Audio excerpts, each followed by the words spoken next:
मित्रों, यह तो हम सभी जानते हैं कि मृत्यु लोक पर जन्म लेने वाला कोई भी प्राणी अमर नहीं होता, अर्थात उसे एक ना एक दिन मरना ही होता है।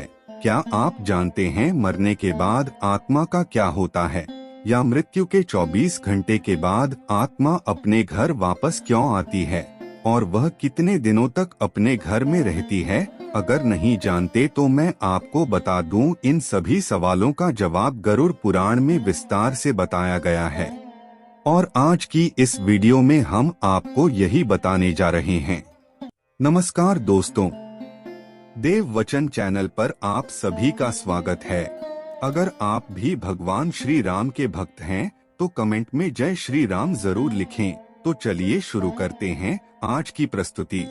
मित्रों, गरुड़ पुराण में बताया गया है कि जब किसी व्यक्ति की मृत्यु होती है तो यमराज के यमदूत उसे अपने साथ यमलोक ले जाते हैं। यहाँ उसके अच्छे और बुरे कर्मों का हिसाब होता है और फिर 24 घंटे के अंदर यमदूत उस प्राणी की आत्मा को वापस घर छोड़ जाते हैं। यमदूत के द्वारा आत्मा को वापस छोड़ जाने के बाद मृतक की आत्मा अपने परिजनों के बीच भटकती रहती है और अपने परिजनों को पुकारती रहती है, लेकिन उसकी आवाज को कोई नहीं सुन पाता।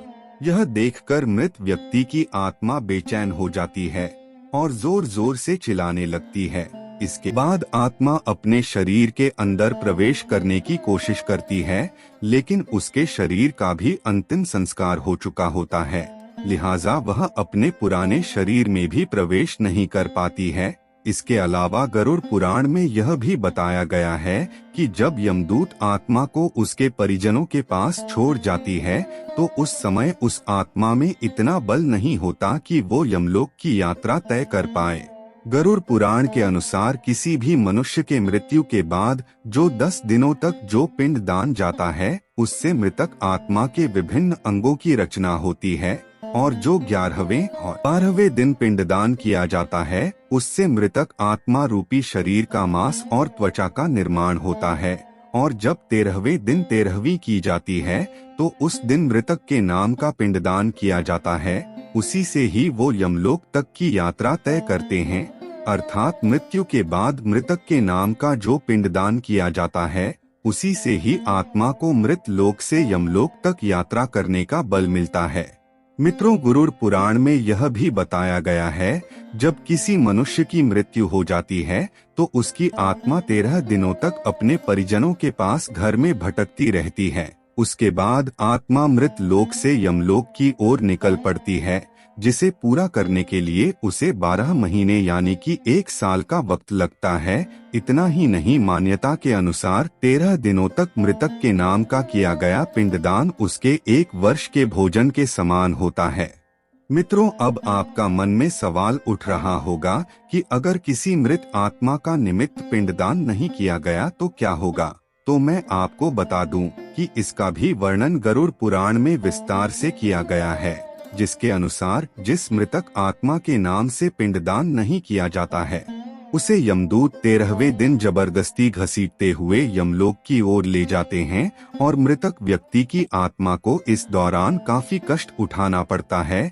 इसलिए हिंदू धर्म में मनुष्य की मृत्यु के बाद 13 दिनों तक पिंडदान करना आवश्यक माना गया है।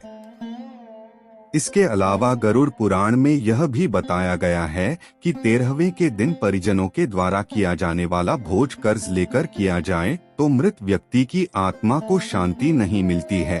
मृत आत्मा को इन बातों का बड़ा ही कष्ट होता है। साथ ही गरुड़ पुराण में यह भी बताया गया कि जो व्यक्ति जीवित रहते हुए अच्छे कर्म करता है उसे यमदूत मृत्यु के 13 दिनों के बाद अपने साथ यमलोक ले जाते हैं, और ऐसे आत्मा को मृत्यु लोक से यमलोक जाने के मार्ग में किसी भी तरह का कष्ट नहीं झेलना पड़ता है।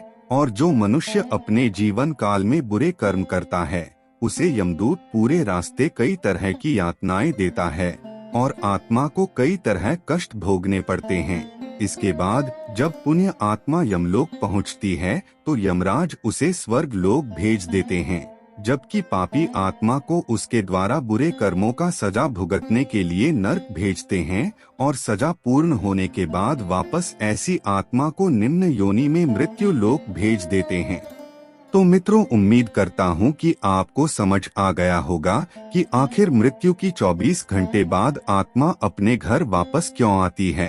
तो देवियों और सज्जनों, आज के लिए बस इतना ही। उम्मीद करते हैं हमारे द्वारा दिया गया जानकारी आपको पसंद आया होगा। तो यह वीडियो को लाइक और शेयर जरूर कीजिएगा, और आपने हमारा चैनल को सब्सक्राइब नहीं किया है तो करिए। और हाँ, वीडियो को लास्ट तक देखने के लिए बहुत बहुत धन्यवाद।